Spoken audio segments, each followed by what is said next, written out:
"You're nothing but a glorified servant. Get out of my sight." The cold words were accompanied by a forceful shove to my back. My body, thrown off balance, flew through the air before tumbling down the stairs. A dull thud echoed as sharp, intense pain shot through my head and arm. I collapsed onto the cold hardwood floor. From above, a frigid gaze looked down on me. It was Chloe. And beside her stood my husband, Mason, and his mother. Not a single one of them made a move to help me. Normally, a person would be screaming or raging with anger at this point. They might even call the police and file a report, but I was surprisingly calm. I simply stood up and brushed the dust off my clothes. At that moment, none of them realized it. They had no idea that the instant they pushed me, they had triggered the complete and utter end of their own lives. I am Alara Thompson. This year marks my 27th wedding anniversary. I'm a registered nurse, and I have worked tirelessly for this family, often taking on grueling night shifts. When I married Mason, I was overjoyed. I have no family of my own, having grown up in the foster care system since I was a child. Because of that, I had always longed for a warm, loving family. I vowed to cherish his mother as if she were my own. I thought I had treated his sister, Chloe, with the affection of a real sibling. But to them, it seems I was never family. I was a convenient roommate, a wallet that brought in living expenses, a free, full-time caregiver who never complained. That was the position I had earned in this house over 27 years. Tonight's incident was sparked by a trivial argument. It happened while I was preparing dinner for my mother-in-law. "There's no way I can eat this bland, tasteless food." She suddenly erupted in anger, flipping my carefully prepared tray onto the floor. I said nothing in return, simply beginning to wipe the mess from the floor. The seasoning was intentional, a thoughtful measure for my mother-in-law, who had high blood pressure and was under strict doctor's orders to limit her salt intake. As a nurse, I had poured all my knowledge and experience into calculating her daily menus. But to her, it was apparently just another form of harassment. I had just finished cleaning up and was starting up the stairs to return to my room on the second floor. That's when she came up from behind me and, in a fit of rage, shoved me hard in the back. "God, don't be so dramatic," came Chloe's exasperated voice from the top of the stairs. "Exactly. It's your own fault for doing things that make Mom angry," my husband added with a sigh. Blood was trickling from my head. My arm felt unnatural, and a searing pain shot through it when I tried to move. My vision swam with flashing lights, and I even felt a wave of nausea. Yet, in their eyes, it seemed I was merely exaggerating my pain for attention. I slowly lifted my head. The three faces looked down on me from the top of the stairs. There was no trace of concern or panic for an injured person, only a look of condescending contempt. This was the result of 27 years of my devotion. The night I stayed up all night with his feverish mother and went straight to my day shift. The day I paid off the mountain of debt my husband had created with my own savings from my nursing career. The time I worked an extreme number of night shifts to help fund Chloe's wedding.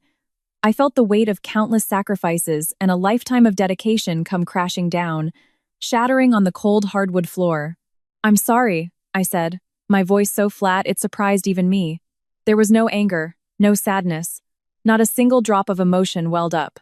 Something inside my heart had just ended. "Good.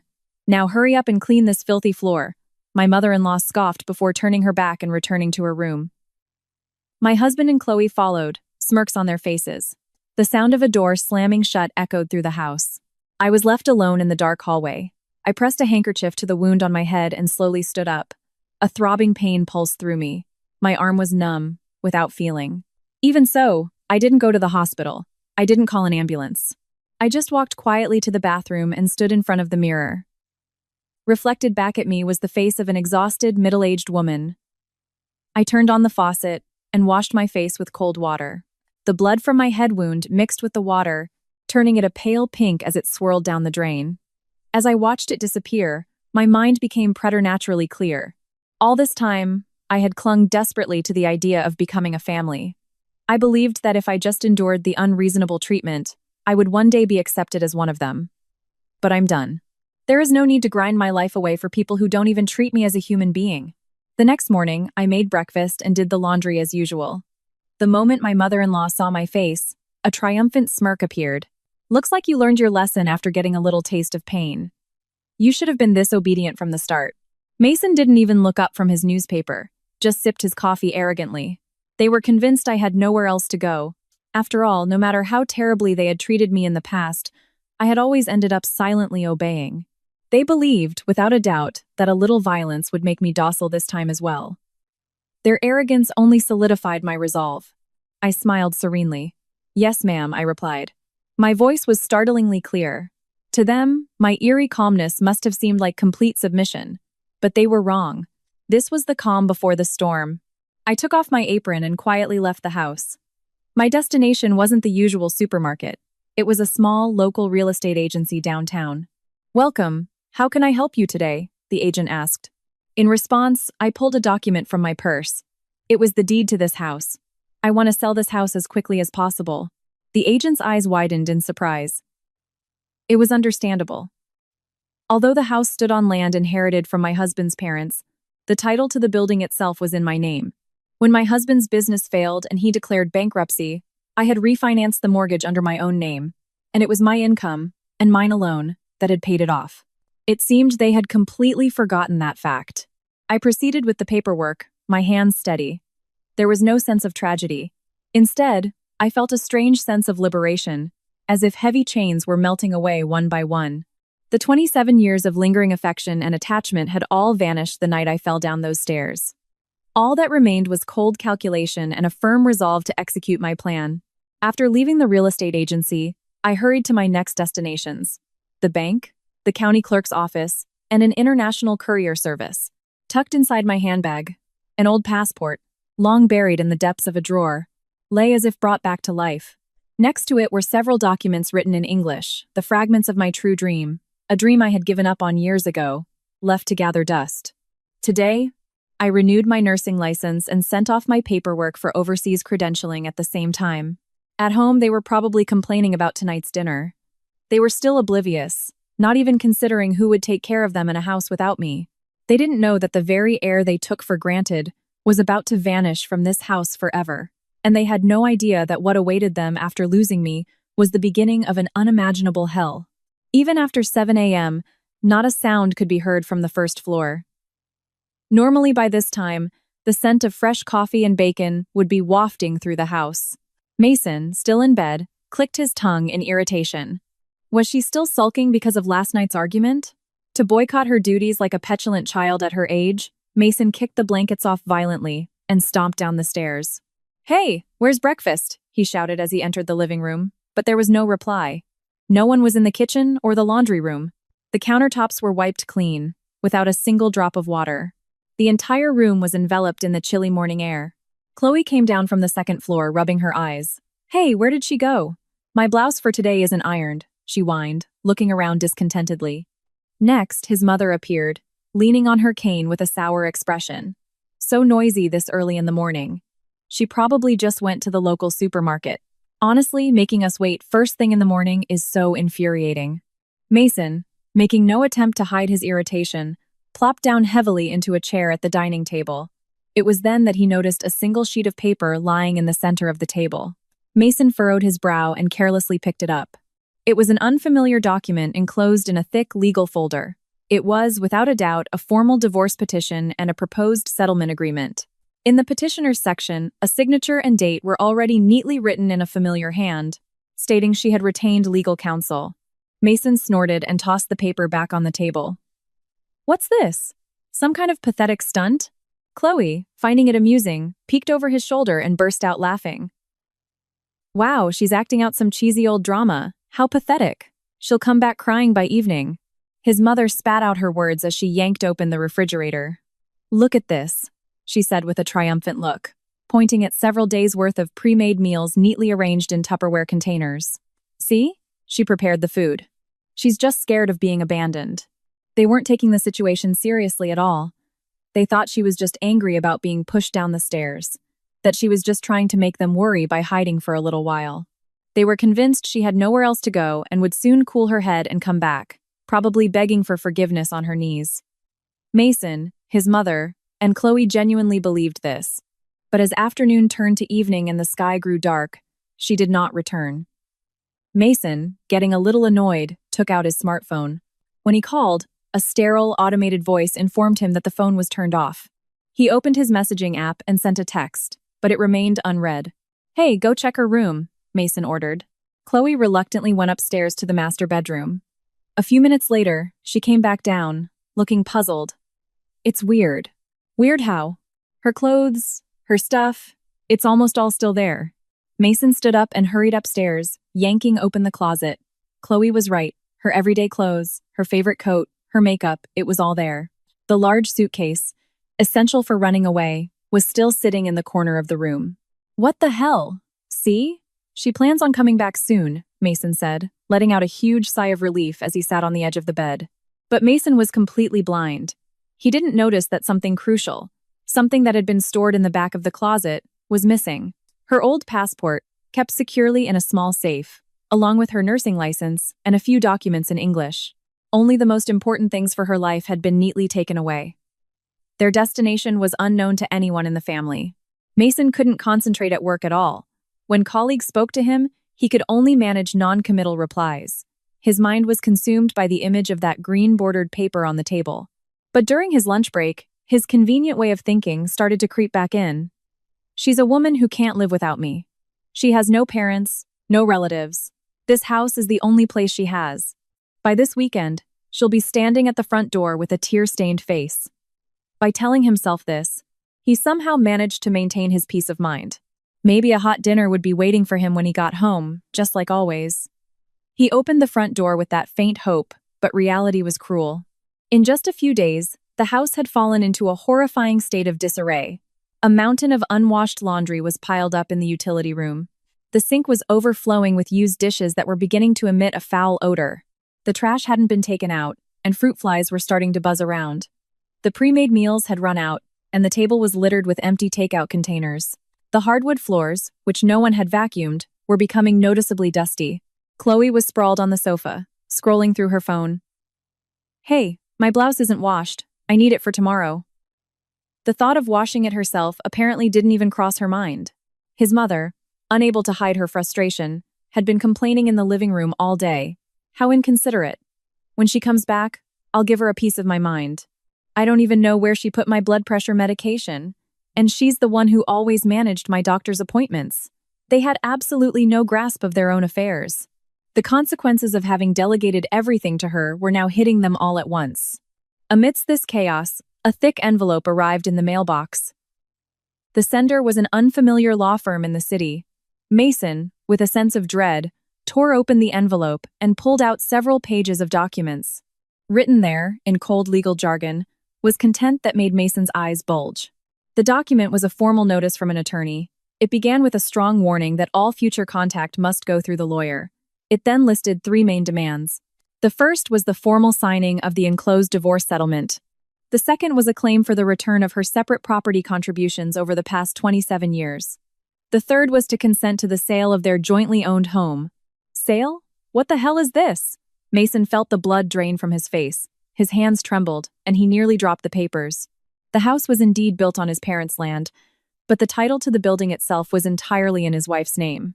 Years ago, when Mason's business failed and he incurred massive debts, she had agreed to change the title as a condition for paying off his debts with her nursing income. Mason had conveniently erased this fact from his mind.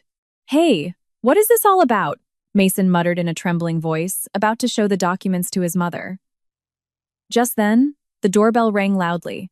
He checked the video monitor and saw 2 men in suits standing there. Mason hesitantly pressed the intercom button. We're from the real estate company. We're here today to conduct the appraisal for the property you listed. The man held up a key. We already have the key, as per the owner's instruction, but Mason was speechless, staring blankly at the monitor. His throat was parched, and he couldn't even swallow. This wasn't a joke. It wasn't a stunt. It wasn't a temporary runaway act. She was serious. She was dead serious about selling this house and kicking them out. What's more, she had prepared everything meticulously behind the scenes, cutting off all their escape routes before making her move. He felt a sensation like cold, icy mud seeping up from his feet. Their sweet, arrogant assumption that she'll come back had just shattered with a deafening crash. The absolute superiority they had enjoyed by treating her like a slave for years had been completely reversed. But Mason and his family had yet to realize it. This was merely the prologue to their revenge. The first domino in a perfectly orchestrated plan had just fallen. Soon, the gates to a hell beyond their wildest imagination would begin to swing open. Mason glared furiously at the video monitor, his eyes bloodshot. On the screen, two men in suits stood, holding thick binders, their expressions unnervingly calm. "Get lost. This is my house. I won't allow you to do as you please," Mason bellowed through the intercom. The men exchanged a look. "Sir, we have a formal request from the property owner to proceed with the sale, and we already have the keys. We need to inspect the interior." Their businesslike, cold tone further wounded Mason's pride. "I am the owner. That stupid woman did this without my consent. Get off my property now or I'm calling the cops," Mason yelled, then slammed the call button off, breathing heavily. His heart hammered in his chest, and a clammy sweat broke out on his forehead. He stormed back into the living room, where his mother and Chloe were waiting with disgruntled faces. What was that about? Making all that racket and disturbing the neighbors, his mother asked in her shrill voice, lounging on the sofa. "That runaway bitch hired a real estate agent." "What? She's trying to sell the house? Unbelievable," Chloe shrieked, slamming her smartphone down on the table. "We can't let her. Call the police and have her arrested." His mother, her face turning crimson, pounded the floor violently with her cane. "After we took care of her for 27 years. What an ungrateful wretch. That's what you get for taking in a woman with no family. She's nothing but a common thief." They genuinely believed they were the pitiful victims. The fact that they had pushed his wife down the stairs and seriously injured her had been completely erased from their convenient memories. Mason took a deep breath, trying to calm himself. "That's right. There's no need for me to panic. She's just a hired nurse with no connections. She has no legal expertise, no power to move large sums of money. Hiring a lawyer was probably just a bluff, paid for with her last bit of pocket money. A little pressure and she'll come crawling back. Don't worry," Mason said with a cruel smirk, picking up his smartphone. "I'll teach her a lesson. First, I'm going to cut off her money supply completely." Mason's target was their joint bank account, where her salary was deposited. He also had a debit card for the account, and of course, he knew the PIN. "I'll empty that account where her paycheck goes. Then, in a few days, she'll have no way to survive, and will have to come crying back to me. She won't have the money to rent a cheap apartment or even buy food for the day." Mason quickly opened his laptop and logged into the bank's website. With trembling fingers, he typed in the password and went to the balance inquiry screen. The loading icon spun, and then the page refreshed. But the number displayed on the screen made Mason gasp. "What is this? What the hell happened?" The balance was a mere $30. His wife's salary, which should have been deposited reliably each month, was gone. The direct deposit had been swiftly changed to a completely different, unknown account. Furthermore, the savings she had diligently accumulated over the years through her frugal habits, every single penny was gone, transferred to another location.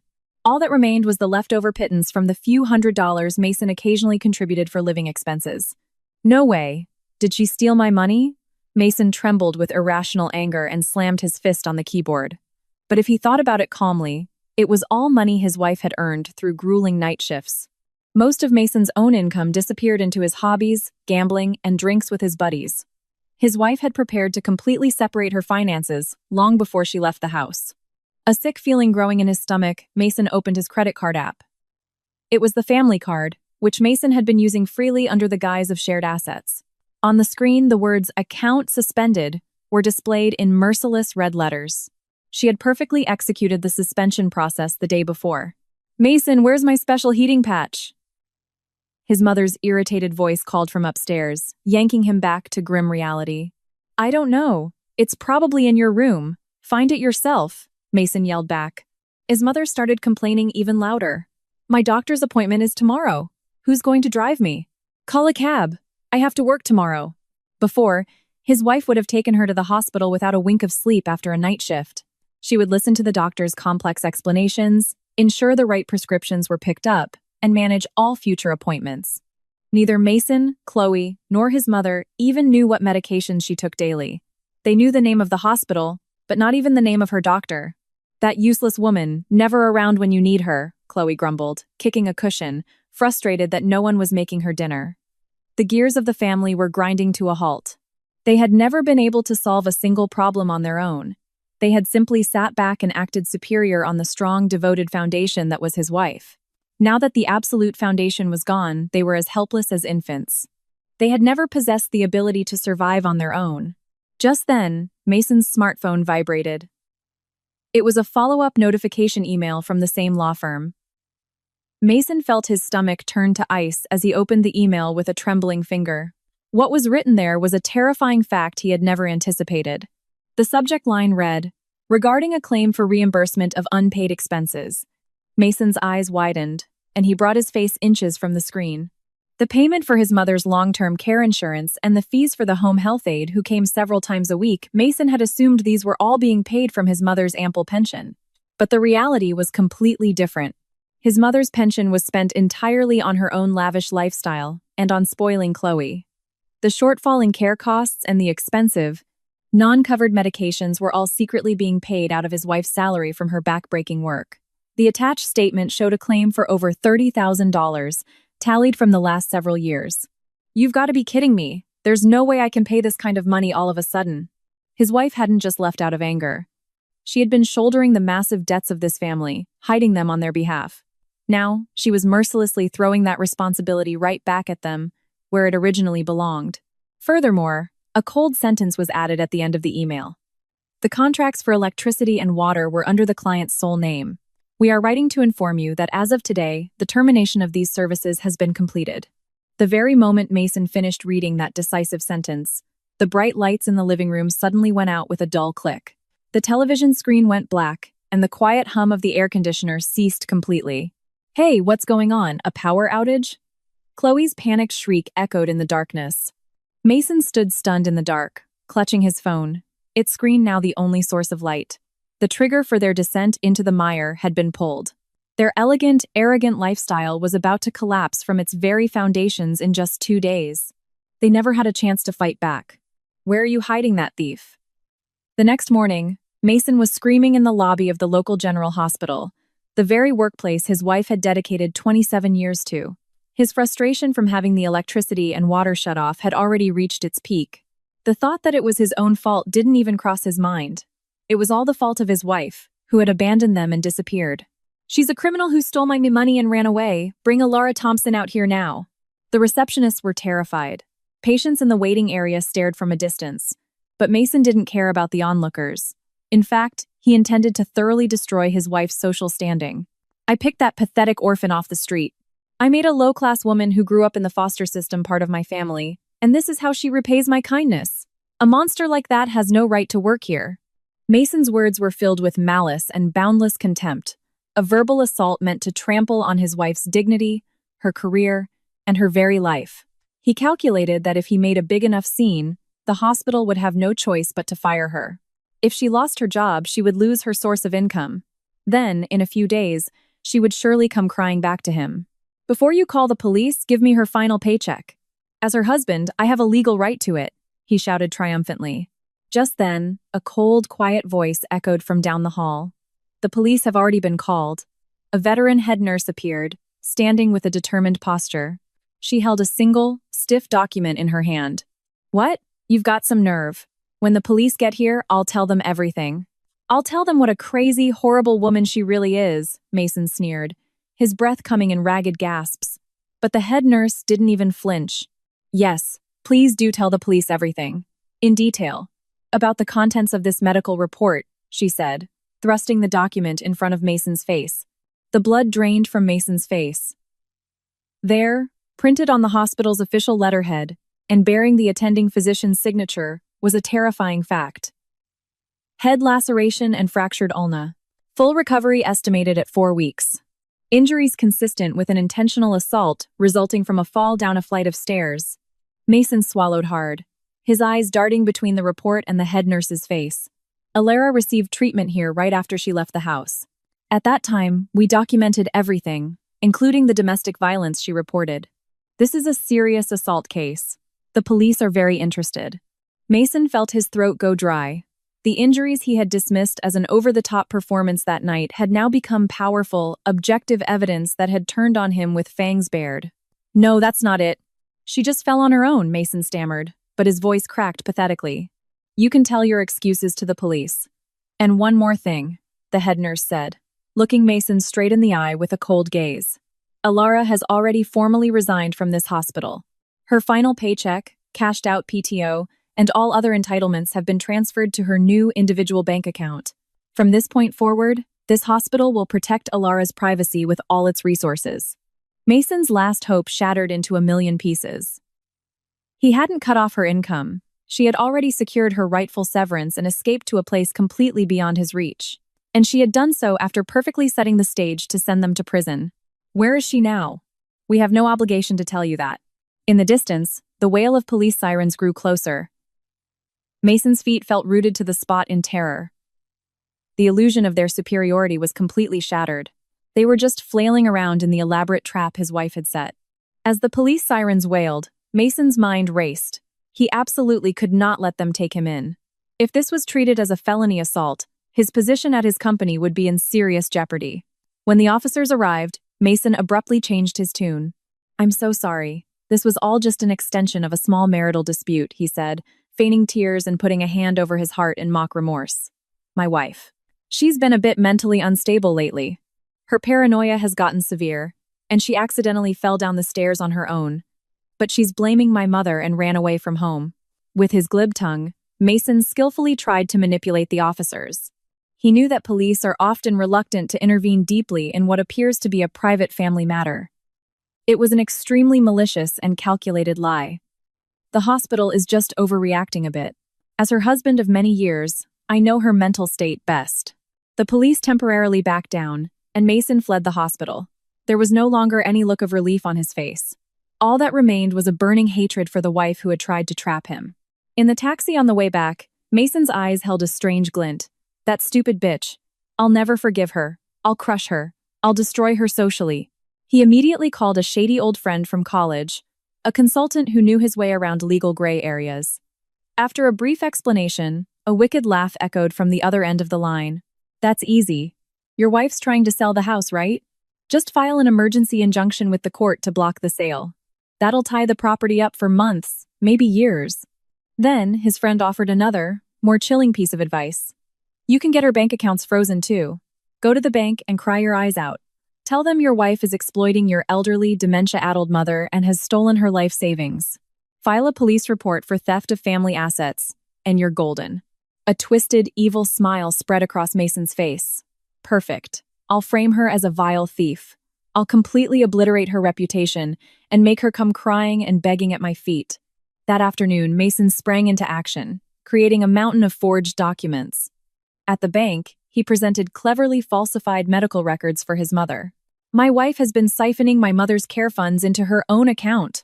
Please, you have to freeze all her accounts immediately. My sick mother's life is at stake." The bank, swayed by Mason's convincing performance and crocodile tears, placed an emergency hold on Alara's accounts. Next, he filed a report for a high-risk missing person with the police. "My wife has disappeared in a state of mental distress with several $1,000s. I'm afraid she might harm herself. Please find her and get her help." He had successfully painted Alara as a dangerous, unstable fugitive. Now, if she so much as stepped outside, she would be detained by the police. In their cold, dark home with no electricity or water, Mason triumphantly reported the results of his perfect counterattack to his family. His mother clapped her wrinkled hands, her vulgar laughter echoing in the darkness. "Well done, Mason. The perfect punishment for that ungrateful wench. If her accounts are frozen, she must be shivering on some street corner by now." Chloe, her face illuminated by her phone's screen, smirked. "This is hilarious. The police are after her? I bet she'll be at our doorstep tomorrow, on her knees, begging to come back." They were once again convinced of their absolute power. Alara's rebellion was nothing more than the futile struggle of a helpless weakling. As they ate their cold convenience store dinners, their hearts swelled with a twisted sense of superiority. "When she comes back, we'll take away her phone and monitor her every move. We'll make her do twice the chores, twice the caregiving." They cheerfully plotted their cruel plans in the dark. Meanwhile, in a small, quiet room in a budget hotel in the city, Alara sat on the edge of her bed, staring at her laptop screen. A merciless red error message was displayed prominently. "This credit card cannot be processed at this time." No matter how many times she carefully re-entered the card number, the result was the same. This was the payment screen for the final visa application fee needed to renew her Canadian permanent residency. If this fee wasn't paid today, the entire process would be reset to zero. A bad feeling creeping in, she quickly opened her bank's mobile app. Cold, impersonal text sat in the center of the screen. "Your accounts have been temporarily frozen. For a moment, the blood ran cold in her veins, and her fingertips began to tremble. Just then, her phone rang. It was her attorney. "Alara, the situation has become much worse. Please listen calmly." The lawyer's voice was tense, heavy with a gravity she hadn't heard before. "Your husband has filed a court injunction to stop the sale of your house. Furthermore, he has made a false declaration to the bank that you embezzled his mother's assets. He's also reported you to the police as a mentally unstable, high-risk missing person, and there's a nationwide alert out for you." Alara remained silent, clutching the old passport in her hand. "Your flight to Canada is the day after tomorrow, early morning, correct?" the lawyer asked. In a choked voice, Alara managed a quiet, "Yes. If the police find you at the airport, they will certainly detain you for questioning. If that happens, it will be impossible for you to get on that flight as scheduled. It could cause an irreversible, fatal delay in your visa process." After the call ended, Alara let out a deep, heavy sigh. Outside, a cold night rain beat against the window pane. 27 years. 27 years of enduring her mother-in-law's unreasonable verbal abuse, of paying off her husband's debts, of suppressing her own life, of enduring beyond endurance, to finally grasp this path to freedom. On the bed lay several faded documents written in English. They were the certificates for the Canadian nursing qualifications she had worked so hard to obtain when she was younger, the dream she had once completely abandoned and sealed away to marry Mason. Her last ticket to a new life was now about to be torn to shreds right before her eyes. Mason's counterattack was far more vicious and cruel than Alara had anticipated. He had abused the law and public institutions to completely block her escape. With no access to money, unable to sell the house, and now hunted by the police as a criminal, she was completely isolated, hiding alone in a small hotel room. "Maybe I don't deserve to escape from here after all." The face staring back at her from the bathroom mirror was unbelievably exhausted. The wound on her forehead, from where she was pushed down the stairs, throbbed in time with her heartbeat. A deep sense of despair, accompanied by the sound of the cold rain, tightened its grip on her heart. The triumphant, ugly laughter of Mason and his family echoed in her mind like a phantom. At this rate, she would be forcibly dragged back to that hellish house. She would be falsely accused of embezzlement and forced to live as their slave for the rest of her life. A single warm teardrop fell onto the cover of her passport. Her perfect escape plan was crumbling with a loud crash. Alara was cornered at the bottom of a dark pit, where no light could reach. Intense fear and panic painted her heart with the blackest despair. However, even in this absolutely disadvantageous and desperate situation, Mason and his family had made a fatal, irreversible, and decisive mistake. They had, without realizing it, stepped on a massive landmine. In their minds, they had completely cornered Alara, but in reality, they had just tightened a thick noose around their own necks. This moment of absolute crisis was the very trigger for the great reversal that would drag them into hell. The arrogant, laughing family had no inkling of what was to come. Not a single millimeter of a clue. "Alara, calm down and listen to me," the lawyer's cool voice echoed from the smartphone's speaker. Alara, who had been sinking into the depths of despair, slowly lifted her head. "They have just willingly stepped on an irreversible landmine." The tension in the lawyer's voice was gone. Instead, it had the ring of a cold-blooded hunter, who had perfectly ensnared his prey. "It's about the false report of embezzlement they filed with the police and the bank. This will be our ultimate trump card to bring about their complete ruin." Alara held her breath and sat up straight on the edge of the bed. "A trump card?" "Yes. Your husband made a fatal mistake. He dug his own grave." The lawyer explained that Mason's false accusation that his wife had embezzled his mother-in-law's care funds constituted the serious crime of filing a false report. Why? Because Alara had been preparing for this for over 6 months. For the past 10 years, she had kept every single receipt for medical and care expenses she had paid out of pocket for her mother-in-law. She had these documents reviewed by an accountant and then officially recorded and dated at a notary public's office. You have perfect, legally binding evidence, proven down to the last cent, that you were the one paying. When we present this to the police, your husband's claim will instantly be proven false. For deceiving the police and manipulating an investigation, he himself could face arrest. The lawyer assured her that the freeze on her accounts would be lifted immediately the next morning when he presented the official records to the bank. You will definitely make the payment deadline for your visa. Don't worry. Tears streamed from Alara's eyes as the thread of tension she'd been holding onto finally snapped. These were not tears of despair. They were tears of relief and hope, the signal of a coming counterattack. The meticulous household and caregiving records she had kept for so long had now become her strongest shield and the sharpest sword to pierce her enemies. Their arrogance has completely sealed their own fate, hasn't it? The lawyer said quietly. Alara nodded deeply, without a word. She gripped her old passport tightly once more. The preparations for her counterattack were already perfectly in place, right in her own hands. The next morning, in the cold, dark, powerless house, Mason was seething. "Is the taxi here yet? I've been trying to call one for ages, but it's busy this morning," Chloe screamed, panicking with her phone in hand. Today was the day of his mother's monthly checkup at the general hospital. Previously, Alara had arranged everything, including a wheelchair-accessible taxi for transport, but none of them even knew the number to call for such a service. It took them over an hour just to hail a regular cab. "Damn it! All this wasted time and money because of that thieving woman," Mason muttered, loosening his tie and clicking his tongue. "But big brother, her accounts are frozen, right?" "Yeah. By now she's probably on the street, crying because she can't even afford to buy a loaf of bread." "Hilarious! When she comes back, we'll make her work twice as hard." Chloe's vulgar laughter filled the taxi. Beside her, her mother tapped her cane on the floor in satisfaction. "That's the punishment she deserves for stealing my money. She needs to be taught a lesson." They were still completely unaware that they had stepped on the terrifying landmine of filing a false police report. Their troubles didn't end when they arrived at the hospital lobby. Mason froze in front of the automated check-in kiosk. "Hey, where's her insurance card?" "How should I know? Don't you have it?" "Why would I have it?" "Mom, do you have it?" His mother just scowled. "I just sit and wait."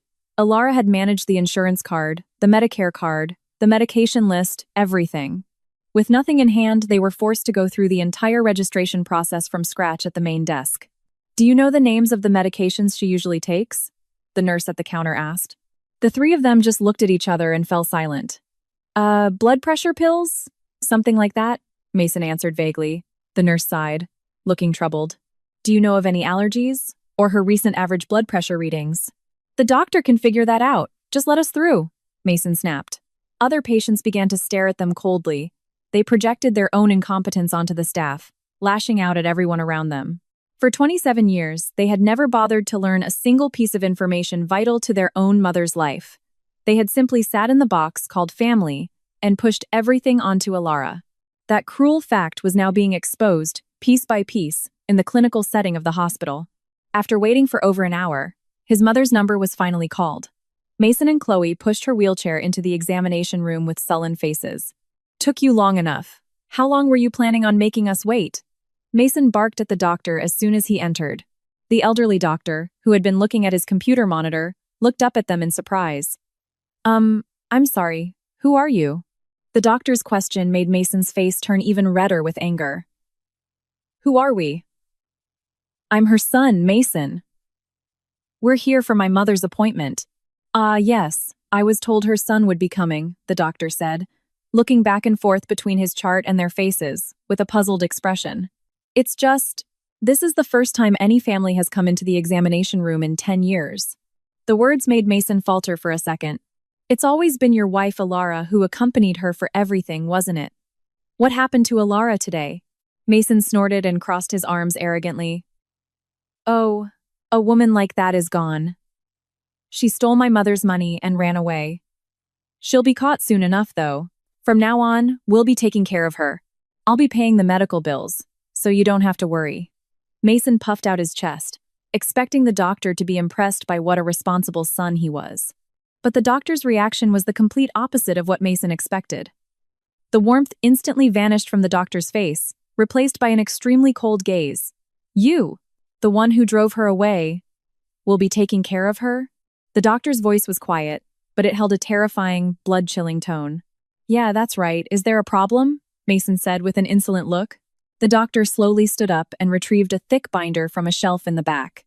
It was his mother's complete medical file for the past decade. "You all really haven't heard the secret from Alara, have you?" "Secret? What secret?" The doctor let out a sigh filled with deep anger and slammed the binder onto the desk. "You said it was a matter of money. Then let me show you the reality."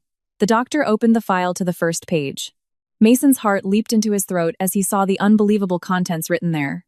The ground beneath their arrogant feet began to crumble. Right here, The true hell they had desperately avoided facing was about to open its maw. What the doctor spread on the desk was a massive pile of documents, from faded old papers to recent ones, all filled with a familiar, neat handwriting. "What is this?" Mason asked, his face twitching as he pointed at the stack. "These are the records of what has kept your mother alive," the doctor stated coldly, flipping through them one by one. The complex applications for long-term care benefits, the paperwork for limits on high-cost medical expenses, the medical consent forms for every late-night emergency room visit. All of these procedures and signatures. The signature line on every single document was filled with the same name, Alara Thompson. Not Mason, not his mother, but Alara. She was the live-in wife. Of course she did it, Mason shouted defensively. She did it all on her own, without consulting us, her family. At those words, the doctor looked at him as if he were seeing something unbelievable. Did it on her own? He sighed and opened a different, blue binder. Then please, take a look at this expense report. Lined up before them was a dizzying list of figures. Specialized treatments not covered by insurance, receipts for the accessible taxi service used multiple times a month, special fees for the dedicated nighttime caregiver. "My mother's pension was supposed to pay for all that," Mason yelled, and his mother nodded frantically. "That's right. I gave her money every month." But the doctor quietly shook his head. "Your mother's pension was nowhere near enough. Alara paid for the entire shortfall. She took on more night shifts, sacrificing her own health to do so." Mason was speechless, staring at the blue binder. That $30,000 bill from the lawyer, it wasn't an exaggeration or a bluff. It was the undeniable truth. Now that Alara has removed herself as the primary financial proxy, new arrangements must be made, the doctor said, handing Mason a referral slip. "You will need to go down to the billing department immediately to set up a new payment plan. Furthermore, they informed me that a copay of $3,000 for next week's advanced imaging is required before we can proceed." The blood drained from Mason's face. He couldn't possibly pay $3,000. His credit cards were canceled, and he had no savings. "Wait a minute, I can't just come up with that kind of money." Just then, Mason's smartphone rang shrilly. The caller ID showed the branch number of the bank he had visited yesterday. Mason, grasping at straws, quickly answered the phone. "Hello? You can release the funds to my account, right?" But the voice of the bank representative on the other end was as cold as ice. "Mr. Mason Thompson, I am very sorry, but we have just lifted the freeze on your wife's accounts." What? She's a criminal who committed fraud," Mason screamed, oblivious to the hospital waiting room around him. But the representative's next words sent Mason plunging into hell. "Your wife's legal counsel has submitted official documentation. It's a notarized record of her out-of-pocket payments spanning the last 10 years. It has been proven that there was no embezzlement whatsoever, and the funds are her legitimate property." Mason's legs began to shake uncontrollably. "Also, we've received a call from the police department. They would like to speak with you regarding a suspected case of filing a false report. Officers are already on their way to your residence." The call ended. The smartphone slipped from his hand, clattering onto the floor with a dull thud that echoed in the silent examination room. "Big brother, what's wrong?" Chloe asked, looking at Mason's face with anxiety. Mason couldn't answer. He just stared into the void. The vicious trap he had set had turned and snapped shut on him. Not only had he failed to get the money, but he was now a person of interest to the police. Before him lay an insurmountable medical bill, and the home he was supposed to return to was still dark, without power. "How will you be paying today?" The doctor's cold voice pierced Mason's ears. The problems weren't being solved, they were snowballing. The price for losing Alara was far too high, but their hell was only just beginning. When the biggest secret Alara had been hiding was revealed, they would come to know true despair. The chilly air of the examination room felt like it was crushing Mason. The very real and very heavy number $3,000 was laid out before him. His wallet held only a few bucks, and all his credit cards were useless. Mason had literally no way to pay. Worse, the terror from the phone call, the news that police were heading to his house, made his heart pound violently and sent a cold sweat running down his back. "I don't have the money with me today," Mason managed to squeeze out, his voice barely a whisper. "I'll come back another day to pay. We'll be leaving now." Feeling the doctor's astonished and icy gaze on his back, Mason scrambled to his feet and reached for the doorknob. "Get Mom and let's go, quickly," he hissed at Chloe, roughly grabbing the wheelchair and bolting from the room. The crowd of patients in the waiting area watched them with suspicion. Their hushed whispers sounded like mockery. But he no longer had the luxury of caring what others thought. They fled the hospital lobby and hurried to the taxi stand, constantly looking over their shoulders, terrified by the phantom image of approaching police officers. The ride home was silent, like a funeral procession. No one spoke a word, only the sound of tires on wet asphalt. When they arrived home, the three of them rushed inside the dark house as if seeking refuge. In the powerless, freezing living room, the pent-up frustration finally exploded. "What is the meaning of this?" His mother's hysterical shriek echoed through the house. "You acted so tough, saying you'd get her money back. Now the police are after you? What did you do?" Pounding the floor with her cane, she relentlessly attacked him. Chloe joined in, her arms crossed, her voice dripping with venom. "You're all talk, big brother. This is just the worst.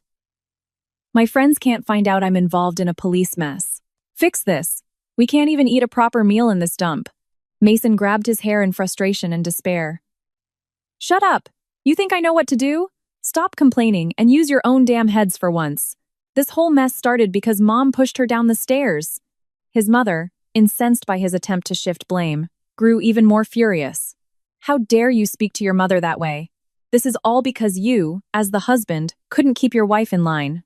Don't you talk big when you're so useless." It was the moment the fragile illusion of family shattered completely. What held them together was never love or compassion. It was the convenience of Alara's existence and the money and comfort her sacrifices provided. That was the only glue holding this ugly family together. Now that the absolute foundation was gone, all that remained was a nasty blame game. They turned on each other, hurling insults, only succeeding in wounding each other more deeply. Just then, Mason's smartphone vibrated briefly, its screen casting a white glow in the darkness. The name displayed on the screen made Mason's heart freeze. It was a direct call from his immediate superior, the sales director. A call from the director on a weekday afternoon was absolutely unheard of. With a trembling finger, Mason answered. "Hello, this is Mason. Where are you and what are you doing?" The director's voice on the other end was beyond angry. It was ice cold. "I'm at home. Is there some kind of trouble?" "Trouble doesn't even begin to describe it. Get yourself to the police station right now." Mason's throat tightened, and his breath caught in his chest. "I heard the police went to your house earlier, but you weren't there. So they came all the way to the office. 2 uniformed officers, asking questions. Something about filing a false report and maliciously obstructing bank operations.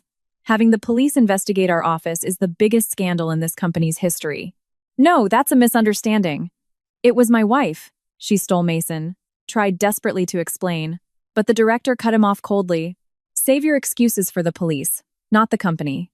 The whole floor is in an uproar because of you. Do you have any idea how much damage this will do to the company if our clients hear about this? Don't come to the office for the foreseeable future. You are on indefinite suspension, effective immediately. HR will contact you once the disciplinary committee decides on your termination. That is all." The dial tone buzzed emptily in Mason's ear. The phone slipped from his hand and clattered onto the cold floor. "It's over. My life. Everything is completely over." His position at the company, his stable salary, the pathetic pride he had built up, all of it, had crumbled into dust like a sandcastle in just a few days. "Big brother, was that from work?" Chloe asked with an anxious voice. But Mason no longer had the energy to answer. In the depths of his despair, a single, obsessive thought emerged. There was only one way to overturn this catastrophic situation. He had to find Alara, even if it meant getting on his knees and begging, and make her drop the police report. He had to get her to come back to this house and fix everything. There was no other way for him to survive. Mason stood up as if possessed and ran frantically up to the second-floor bedroom. Her destination? There has to be a clue left behind. In the darkness, using only his phone's flashlight, he began to tear through Alara's belongings. The back of the closet, the drawers of the vanity, under the mattress, he turned the room upside down, throwing things everywhere. Like a man possessed, Mason desperately searched for a clue. Then he noticed a small, locked drawer at the bottom of a desk. He grabbed a metal screwdriver from the room and used it to pry the lock open with all his might. With a sickening crack of splintering wood, he yanked the drawer out. Inside was a small paper box. He hastily opened it. Inside was a bundle of important-looking documents. "What is this?" Mason shone his phone's light on the top document. It was a thick, final payment reminder from an unfamiliar credit company. But the name on it was not Alara's. It was his own. The shocking amount on the bill made Mason's eyes go wide. But as he read the details, the blood drained from his face completely. It was a statement for a personal debt he had secretly racked up years ago. A pathetic debt from gambling and nights out with his friends. A shameful debt from his past that he thought he had paid off long ago. But the document spelled out the horrifying truth. Alara had been paying it off for him, in small monthly installments. And since the day she left, those payments had stopped completely. The remaining balance was nearly $20,000. Underneath that was a notice of mandatory repossession for a car loan. The big, luxury minivan that Mason proudly drove around on weekends, that too had been financed under Alara's name and her good credit. The notice stated that because payments had stopped, the car would be repossessed in a matter of days. Everything he believed he owned, that he had earned through his own strength, was an illusion. Mason began to shake violently, collapsing weakly to the floor. The brutally cruel truth that he had been completely supported by Alara was thrust upon him in the most violent way possible. A counterattack was never even possible. Mason's entire life was nothing more than a structure built on the solid foundation of Alara. With that foundation gone, he was just a helpless being falling into the abyss. For the first time, Mason realized how foolish and pathetic he truly was. But that wasn't all. At the very bottom of the stack of papers was a crumpled, small receipt. It was a receipt for an international package, dated just a few days ago. Mason squinted, trying to read the print. The destination country and address had been deliberately blacked out with a thick marker. Why would a wife who was supposedly hiding somewhere in the country need to send a package overseas? What was she planning? Where was she trying to go? This new, completely unexpected mystery threw Mason's confused mind into even greater turmoil. He had been searching for a way to fight back, but all he found was deeper despair and a formless terror. The turning point was the realization of his own complete and utter defeat and powerlessness. But their true hell was only just beginning. And it was about to get much deeper. And much darker. The debt collection notice and the car repossession letter in his hands. Mason, with violently trembling hands, hastily shoved them back into the drawer. If Mom or Chloe finds these, my authority in this house is finished.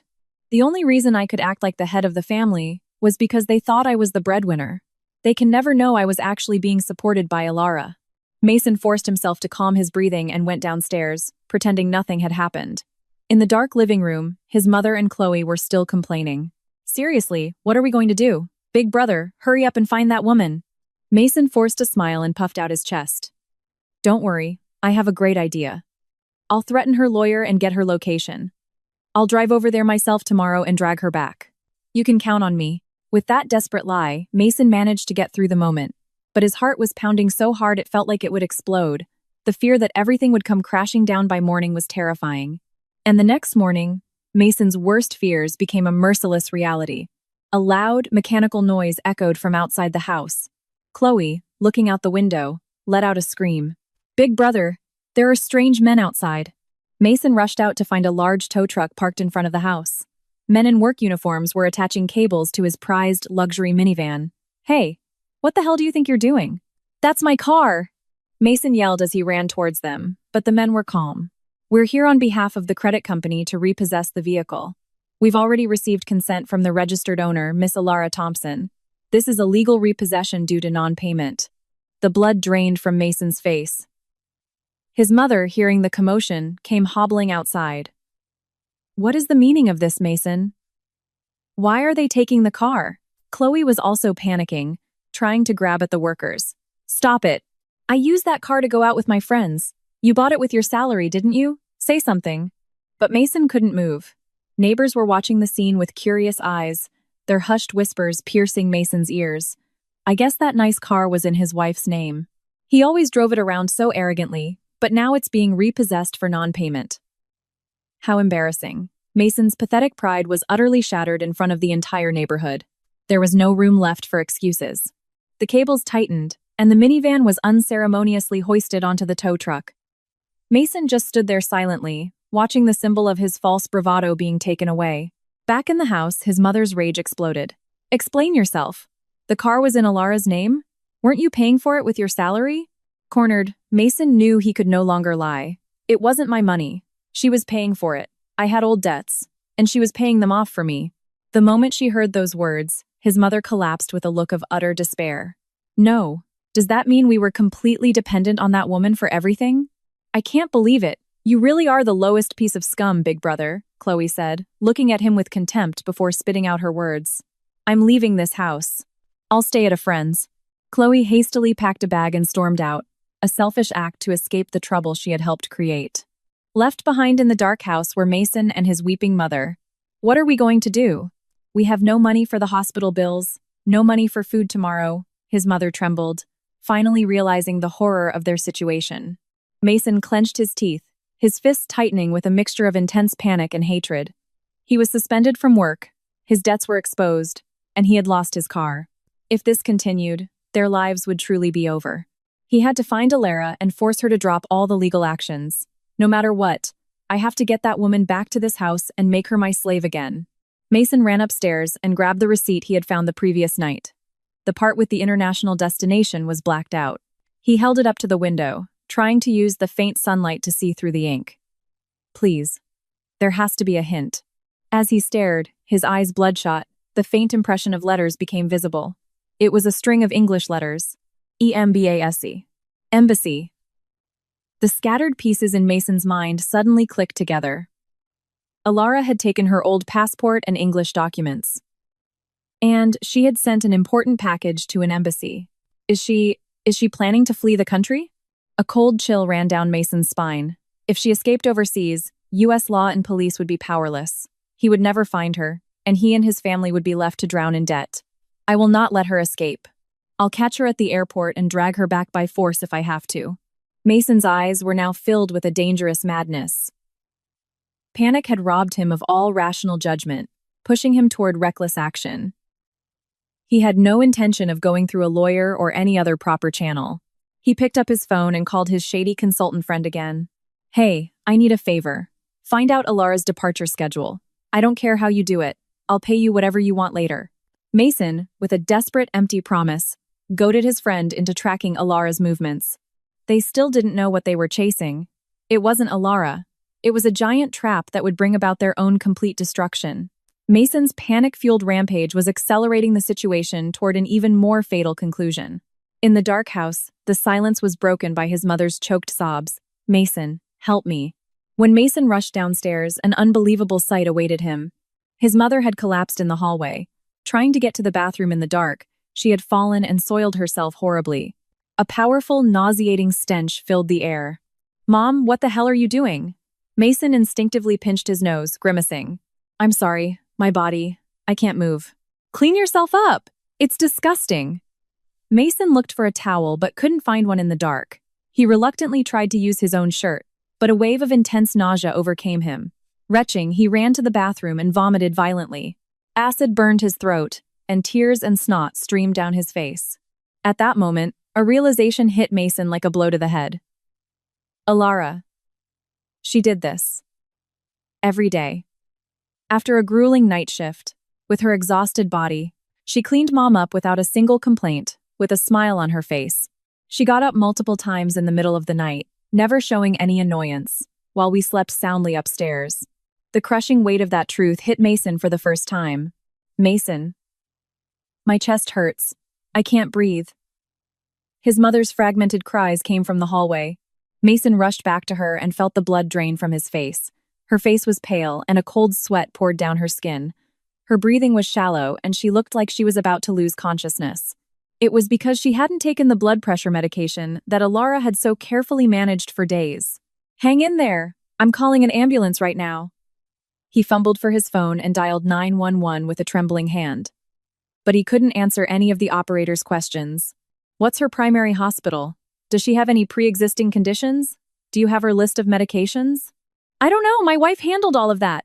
He knew nothing, absolutely nothing, about a matter concerning his own mother's life.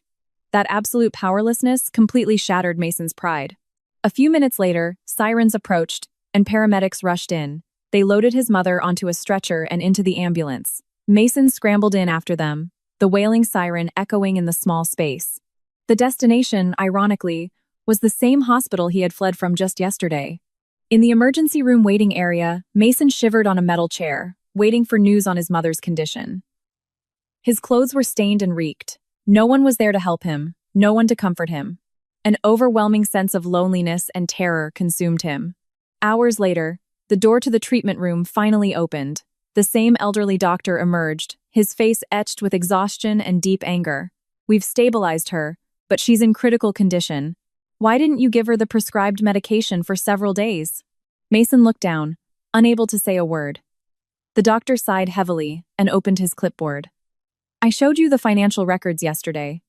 But what I really should have shown you were these records." The doctor handed him a thick stack of notebooks. It was a log of every late-night emergency transport his mother had required for over a decade. He flipped through the pages, a staggering number of dates listed: 1 a.m., 3 a.m., 4 a.m. Your mother's condition worsened during the night several times a month.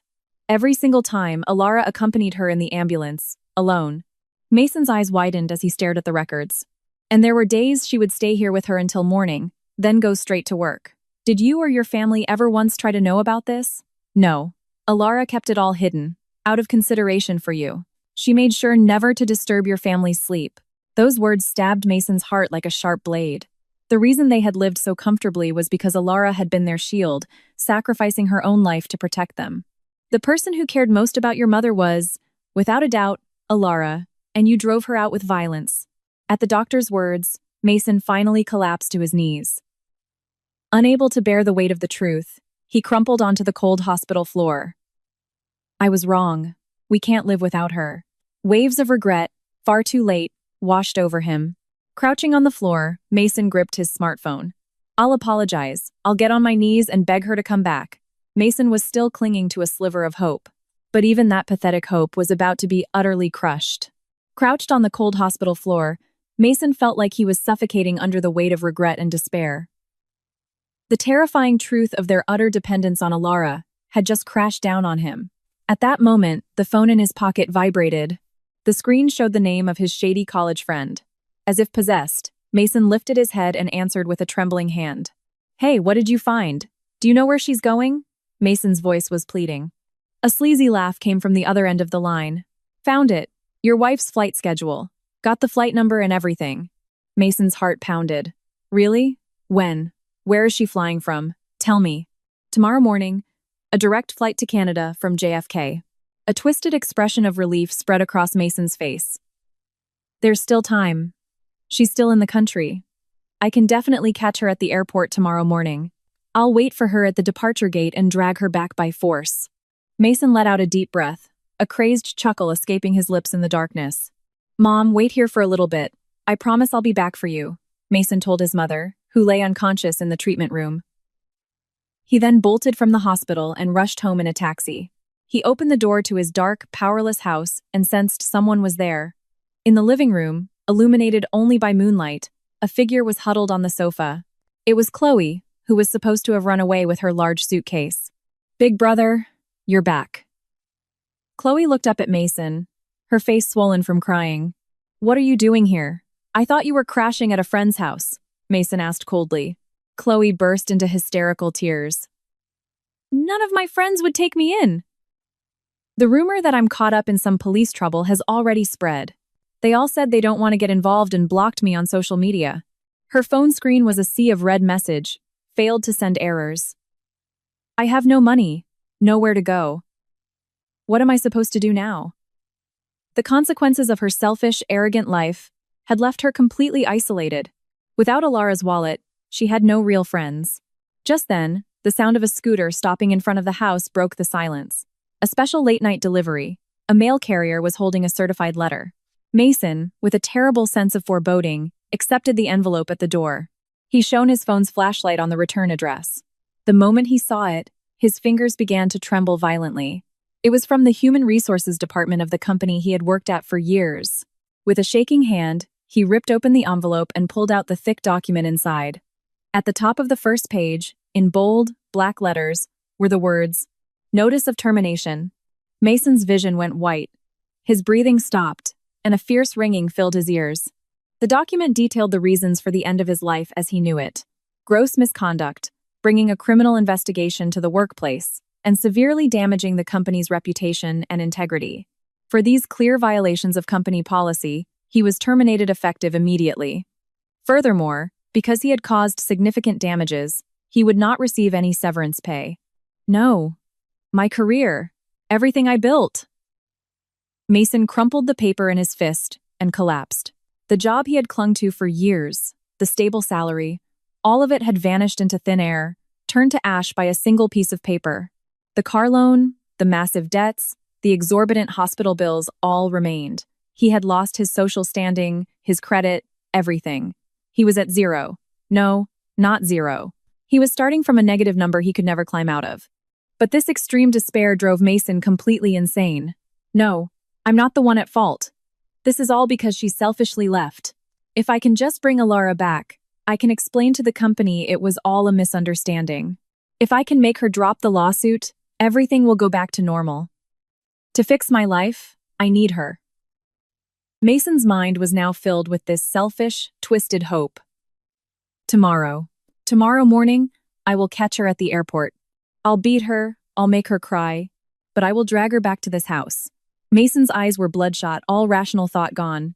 Tomorrow morning, he would get to the international departure terminal at JFK early, find Alara, and loudly assert his legal rights as her husband. He would put on a tearful performance, trying to win the sympathy of onlookers. If that didn't work, he would grab her arm and physically drag her away. Mason's heart held no love or remorse for his wife, only a desperate obsession to reclaim the comfortable life he had lost. Chloe, with a vacant look in her eyes, nodded at Mason's crazed words. Yes, big brother. You have to bring that woman back. Otherwise, we're really going to starve to death here. They were still only thinking of their own needs and desires, with no respect for Alara's heart or her future. And that is why they couldn't see it. They couldn't understand why Alara's lawyer remained silent in the face of Mason's rampage. They couldn't comprehend that the old passport Alara took was not just a piece of paper, but a symbol of her Canadian nursing qualifications, a credential that gave her absolute legal rights and the protection of a strong national border. They didn't realize that no matter how much Mason waited and screamed at the airport, an overwhelming power he could never overcome was already in motion. Mason was convinced he had seized his last chance for a comeback.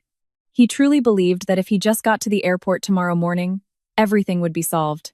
But it was a false hope, a delusion born from his own madness. Tomorrow, they would taste the greatest and worst despair and humiliation of their lives. They would be forced to learn that the light of hope they were chasing was just a cruel mirage. The final judgment for those who had trampled on Alara's dignity and used her for their own convenience was fast approaching. Early morning at JFK International Airport's Terminal 1, the massive departure lobby was bustling with travelers pulling suitcases. Amidst this vibrant, extraordinary scene, Mason's appearance was bizarre. He was still in yesterday's clothes, his suit wrinkled and dirty, his hair was greasy, and his bloodshot eyes held a strange, feverish glint. A sour stench emanated from his unwashed body. Passing travelers grimaced and deliberately avoided him. But Mason paid no attention to the stares. His mind was completely dominated by a single, selfish obsession: the check-in counter for the direct flight to Canada. Mason lurked behind a nearby pillar, his eyes scanning the crowd like a predator waiting for its prey. Check-in started an hour ago. She has to come here. She can't get on the plane without passing through here. The moment I see her, I'll grab her arm, no matter who's watching. I'll scream that I'm her husband, that this woman is a thief trying to escape with our family's money. The airport police will have to side with me. It's all her fault I was fired, that my debts were exposed. So I'll drag her home and make her dedicate the rest of her life to us. I'll make her do twice the chores, twice the caregiving, until the day she dies. A twisted, ugly smile was plastered on Mason's face. But time passed mercilessly. 8 a.m. came and went, then 8:30 a.m., but there was no sign of Alara. The boarding deadline was fast approaching. A cold sweat dripped endlessly from Mason's forehead. This is strange. Why isn't she here? Is she lost? Losing his patience, Mason finally rushed to the check-in counter. He slammed his hands down on the desk in front of a busy female agent. Hey! Has a woman named Alara Thompson checked in yet? Startled by the outburst, the agent responded calmly but firmly. I'm sorry, sir. I cannot disclose passenger information or their check-in status. Don't screw with me. I'm her husband. She's a criminal who stole my money. Mason's roar silenced the vast lobby. Travelers stopped and stared at him with suspicion. But Mason's madness was unstoppable. Check your computer now. Bring her to me immediately. He pounded the counter again and again, spitting as he yelled. That will be quite enough. A low, icy voice, as cold as a serpent's hiss, came from behind him. Mason spun around to see several airport security officers surrounding him. In the center stood an older man in a well-tailored suit. The man's eyes looked down on him as if he were a rock on the side of the road. Mr. Mason Thompson, I presume? I am Alara's attorney. The moment he heard those words, Mason's face flushed with rage. You! Where did you hide her? The flight is about to leave. Mason lunged for the lawyer, but the security officers twisted his arms behind his back. Let go of me. I'm just asserting my legal rights as a husband. The flight time? Ah, you mean this 9 a.m. flight? The lawyer glanced at his luxury watch and chuckled coldly. Alara is not on that flight. What? You're lying. My friend got me solid information. We anticipated that you would use illegal means to find her departure information. That is why we left a dummy booking for you to find. The lawyer's quiet words made Mason's mind go blank. A dummy? A trap? Had he been dancing in the palm of their hands this whole time? Then where is she now? I won't let her get away, Mason screamed desperately. The lawyer, slowly and cruelly, delivered the truth. Alara already departed for Canada yesterday, on a different flight. A pathetic, choked sound escaped Mason's lips. Yesterday? No, that's a lie. I reported her as a high-risk missing person to the police. There's no way she could have passed through a secure airport gate. The lawyer dismissed Mason's frantic rebuttal as if brushing away a piece of lint. Regarding the false report you filed, we submitted our evidence to the police first thing yesterday morning. You dug your own grave and drew the full attention of the police to yourself. It was during that window of opportunity, the biggest blind spot you created, that Alara departed through the safest possible route. Mason felt the strength drain from his legs. The counterattack he thought was so perfect had actually aided Alara's escape. That stupid woman. She's just a high school graduate. She couldn't have been smart enough to pull this off. This is all you're doing, you lawyers, scheming for money. At Mason's pathetic, insulting scream, all emotion vanished from the lawyer's face. Stupid? A woman with a high school education? You truly know nothing, do you? The lawyer pulled a copy of an old document from his briefcase and thrust it in front of Mason's face. It was a formal certificate, densely packed with English text. Alara has always held a confirmed eligibility for Canadian permanent residency. Furthermore, she obtained an advanced, specialized nursing license there at a very young age. Mason couldn't comprehend the words. He could only blink stupidly. Permanent residency? An overseas nursing license? 27 years ago, she was an exceptionally talented individual, active in the front lines of healthcare overseas. She was fluent in multiple languages and had received enthusiastic offers from numerous hospitals. The lawyer's voice echoed, cold and heavy, in the silent airport lobby. But she threw away that brilliant career to marry you. Because she was an orphan, she truly believed your family would become her own real family. She sealed away her own limitless potential for the sake of your family. Mason couldn't breathe. The air wouldn't enter his lungs. All he could do was open and close his mouth like a gasping fish. The woman he had looked down on for 27 years, the woman he thought he had benevolently saved from a life on the streets, was in fact a superior, more valuable human being than he could ever hope to be. She had sacrificed a future of global success for him. And in return, you treated her like a free servant. You lived arrogantly off the money she earned through her back-breaking, blood-sweating night shifts. And in the end, you pushed her down the stairs and tried to kill her. The lawyer's words were like sharp daggers, stabbing Mason's heart again and again. Yesterday, she flew away to reclaim her own life for the first time in 27 years. You will never again have the chance to cling to her. The lawyer delivered the final verdict, businesslike and cold. We have already coordinated with local law enforcement there and completed all legal procedures to completely bar you.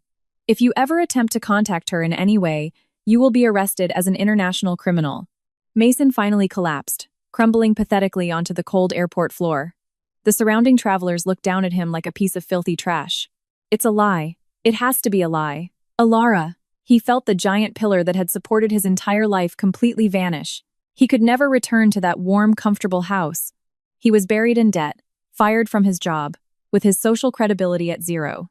He was left alone to carry the burden of a bedridden mother and a helpless, useless sister, destined to suffer for the rest of his life, sipping dirty water at the bottom of a dark pit. It was all his own fault. The complete and utter consequence of his own bottomless arrogance and cruelty. Only Mason's animalistic screams echoed emptily through the cold airport lobby.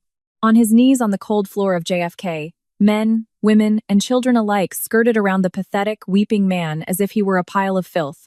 Security guards hauled Mason to his feet. "You're causing a disturbance, sir. You need to leave immediately." With a cold voice, they dragged him from the departure lobby and threw him outside. The automatic doors slid shut behind him, and the cold air hit him like a slap. Mason didn't even have enough money in his pocket for a train ticket home. The few dollars he had were spent on yesterday's taxi. His credit cards were useless. No one would help him. He began to walk, dragging his heavy feet for hours.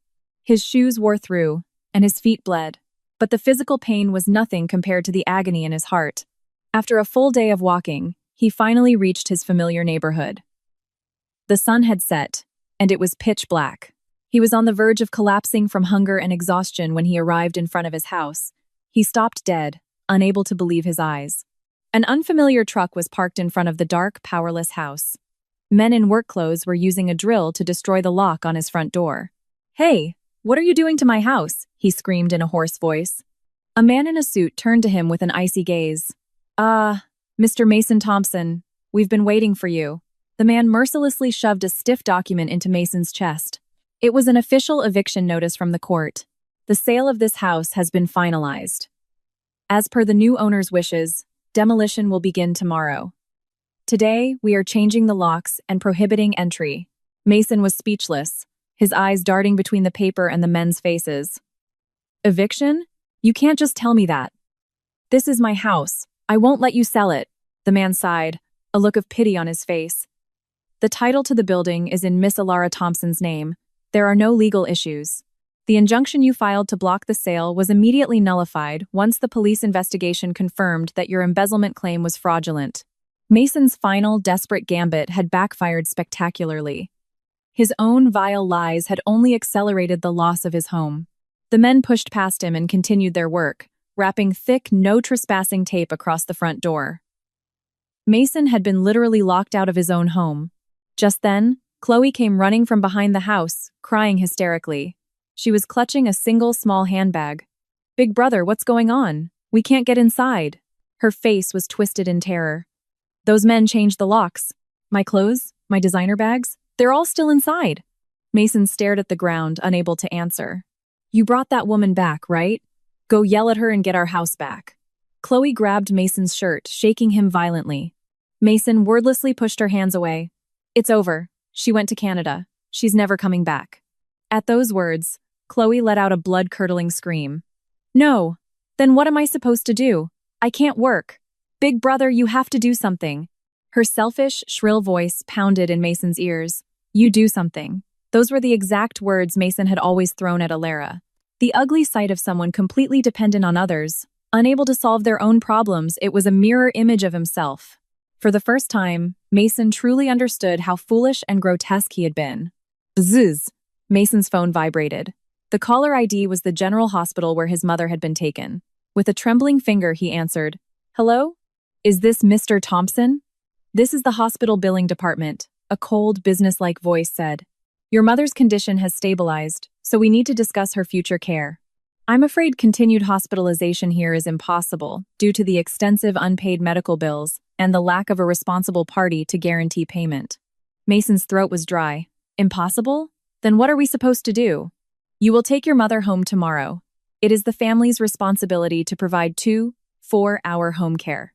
No house, no electricity, no money. And he was an unemployed man drowning in debt. We can't.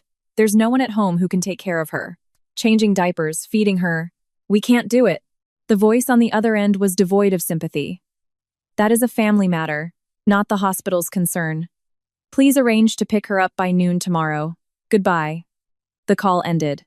Mason dropped his phone and collapsed onto the cold asphalt. In front of him, the house he could no longer enter. Beside him, a useless, selfish sister who could only wail. And tomorrow, his bedridden mother would be unceremoniously dumped on them. Behind him, a mountain of debt he could never repay. This was the brutal price for 27 years of treating Alara like a slave. They hadn't been robbed of anything. They had simply been dragged back down to the reality of their own capabilities. With the massive, powerful shield of Alara gone, the harshness of the real world had finally sunk its teeth into them. The unforgivable sins of their arrogance and cruelty had become a inescapable hell that was now swallowing them whole. The reversal was no longer a possibility. It was an absolute reality that had completely shattered Mason's mind. The next afternoon, under a cold, heavy rain, Mason and Chloe trudged back to the hospital. It was time to obey the merciless discharge order. In the hospital room, their mother sat on the bed, completely devoid of her former spirit. As they packed her meager belongings, the doctor's cold stare burned into their backs. Just as they were about to leave the room, he spoke. "May I ask you one last thing?" The doctor's quiet voice stopped them in their tracks. When they turned, he was looking at them with a gaze mixed with contempt and profound anger. "You were Alara's family, weren't you?" None of them could answer. A long, suffocating silence filled the room. Mason looked down, able to do nothing but clench his fists. The doctor sighed, a deep, heavy sound, and continued. "Then why? Why did none of you notice until the person who supported your lives and your very existence for 27 years had to give up everything and flee the country?" No one could speak. Their throats were dry, as if they had forgotten how to form words. The ugly truth that they had never once seen Alara as a human being was being driven into them with the sharpest of points. They fled the room, the doctor's words sticking in their backs like daggers. Thrown out of the hospital, the three of them wandered through the cold rain. They had no home to return to, no relatives to turn to, and not a single dollar for a hotel room. Supporting their mother, who could barely walk, they searched for a place to shelter from the wind and rain. They ended up in a gazebo in a dark, deserted park. They roughly sat their mother down on a cold wooden bench. The temperature was dropping, and the biting wind and rain relentlessly stole their body heat. Hunger, cold, and a future of absolute despair. This extreme state finally shattered the last vestiges of their family bond. "I can't take this anymore. I can't." Chloe, shivering at the end of the bench, suddenly started screaming like a madwoman. "I have my own life. Why do I have to go through this? Big brother, Mom, you can do whatever you want. I'm living for myself now." With those treacherous words, she grabbed her small handbag and ran off into the rainy, dark city, never once looking back. "Wait, are you just going to leave your mother?" Mason's empty cry was swallowed by the sound of the rain. Left behind were a debt-ridden, unemployed man and a bedridden old woman. Mason raked his wet hair back and collapsed weakly onto the bench. "Mason, I'm cold, I'm hungry." His mother whimpered beside him. "Alara, call Alara for me. I want her warm soup. I want her to warm me up." His mother, completely delirious, was now crying out for the very person she had tried to kill. The grotesque, pathetic sight cut even deeper into Mason's shattered soul. Just then, the phone in Mason's pocket vibrated. It was an email from Alara's lawyer. "This is to inform you that the divorce was officially finalized today. Also, per our client's request, we are forwarding the following article URL." With a trembling finger, Mason tapped the link. The screen changed to an overseas medical news site. There was a photo of a beautiful, small town covered in Canadian snow. At the top of the article was a large photo of a familiar woman. It was Alara. She was dressed in a crisp, clean, beautiful nurse's uniform. She was in a warm, bright lounge with a fire burning in the fireplace. Smiling patients and local colleagues surrounded her. They looked at her with genuine respect and gratitude. And most importantly, Alara's expression, it was a radiant smile Mason had never seen in 27 years. It was the face of a person who was deeply fulfilled, living her own life with strength and purpose. Tears streamed down Mason's face. A guttural, animalistic sob was wrenched from his throat. A warm room, a smiling table, human warmth, respect, and gratitude. These were all things Alara had tried to give them, but they had trampled it all under their dirty feet and thrown it in the gutter. And now Alara, through her own strength, had found it all in a faraway land. Not as someone's free servant, not as someone's property, but as a dignified human being, savoring true happiness. The absolute contrast between the warm light on the screen and their own cold, miserable reality completely crushed Mason and his mother. His mother, seeing the phone screen, collapsed in despair, pressing her face into the cold, muddy ground and sobbing violently. Mason couldn't move. He just stared up at the dark sky and wailed. For the first time, he understood with piercing clarity. What he had lost wasn't a convenient caregiver. It wasn't a wife who brought in money. It was the only family in the world who had loved and supported him unconditionally. But no matter how much he regretted it, No matter how much he cried, time would never turn back. In Alara's brilliant future, there was no longer any need for them, not even a millimeter. The cold rain continued to fall, beating down on the sinful family without any mercy. In the depths of regret and despair, their lives had completely and eternally ended. Months passed. The season changed from fall to a harsh winter. Mason's life was a living hell. Chloe, who had run away, was quickly picked up by the police. Hounded by debt collectors, she was forcibly returned to Mason's care. The two of them now lived in an old, drafty apartment. They couldn't even afford to pay the electricity bill, so the room was always dim and freezing. Their bedridden mother lay there with them. The complex bureaucracy of social services, the harsh negotiations over unpaid hospital bills, the endless waiting lists for nursing homes, all of it fell on their shoulders. "Big brother, change her diaper. It stinks." Chloe would cry, but Mason didn't have the energy to get up. "You do it. I have to go to my day labor job tomorrow." They insulted each other, passing the buck in an endless, ugly cycle. Sleep-deprived, exhausted, and stressed, they were at their breaking point. The complicated arrangements for an accessible taxi to the hospital, the strict management of his mother's complex medication schedule they were now learning. In their very bones, the sheer volume of work Alara had managed alone. Lying on the cold floor, Mason would weep. For 27 years, they had forced this hell upon her. A warm meal, clean clothes, they would never have these things again.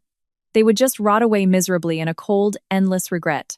Meanwhile, across the ocean in Canada, in a beautiful, quiet town where snow was falling, Alara was in a warm room with a crackling fire.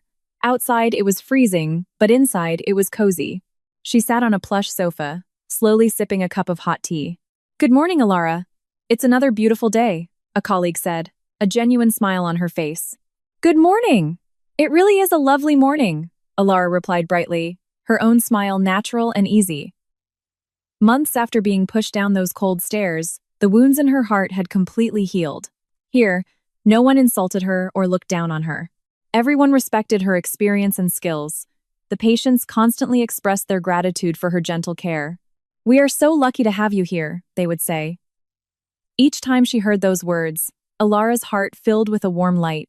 The days of being consumed as someone's free servant, of having her existence erased as a convenient caregiver, all of it felt like a bad dream from a distant past.